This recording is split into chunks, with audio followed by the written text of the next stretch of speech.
So I've been a Renton resident for about 8 years now. And one of the things that I really love about the city of Renton is just the diversity of this city. My favorite part of working with the community is the involvement that the city has with the community and the want of the community to be involved with Renton. What I love about the Renton community is just the impact the residents have on the direction that the city generally takes.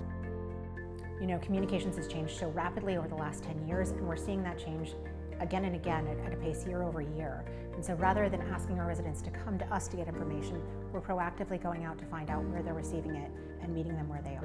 Organizational development and performance plays a key role in fostering the type of culture and collaborative work environment in the city.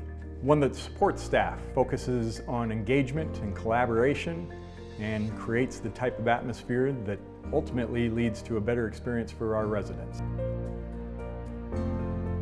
One of the things I love most about working in this division is that we have leadership within the city that really realizes that communications is changing at an ever-evolving pace. We're seeing more ways that people receive news in new and different ways right now, most specifically from their communities. Realizing that we're the 17th most diverse city in the nation, we have opportunities to connect with new and different audiences and make sure that our message is being received and heard, as well as that people are actively engaged in things that matter to them. Renton Responds is one of the initiatives that organizational development and performance oversees. Renton Responds really just creates an easy and seamless way for community members to report issues or concerns at any time. And then the 25 various divisions that work out of Renton Responds will put solution into action.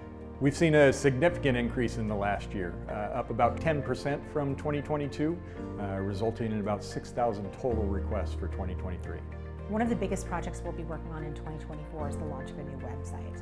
And this is really to enhance our transparency yet again, make sure that things are easier to find within the site and that we've got a lot more user experience that is easier to navigate for end consumers.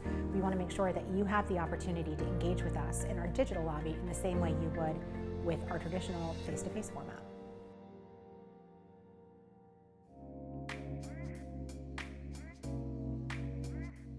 We are willing to ask hard questions. We are asking them to look at things through a different lens, to consider going back and maybe changing something in service to being more equitable to community. So when COVID happened, we had to quickly adjust to virtual meetings.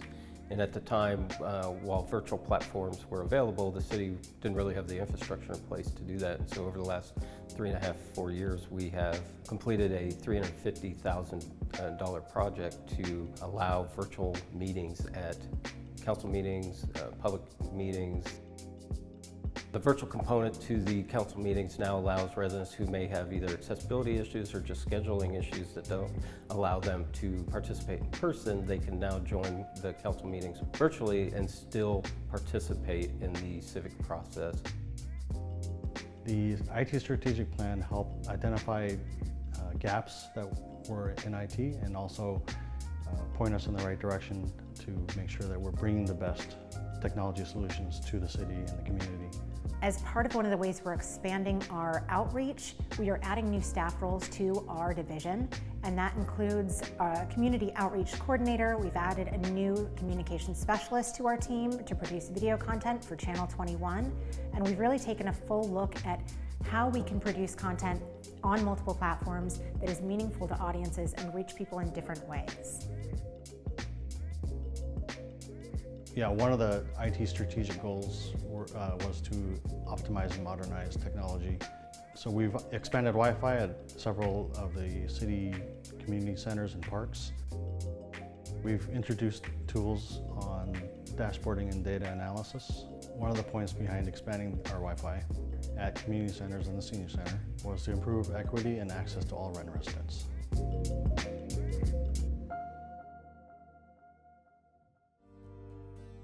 Equity is really realizing our situatedness and saying, you know what, we are not all situated the same, we are not all starting with the same resources or access, and we really need to be able to give people what they need in order to thrive. What we have done in the last few years is digitize nearly every document the city owns. And so since 2021, we have digitized nearly 420,000 documents. The benefit of digitizing documents is that we are able to fulfill public records requests in 4 days or less on average. In 2024, we look forward to continuing our efforts to make public records accessible and equitable to city residents.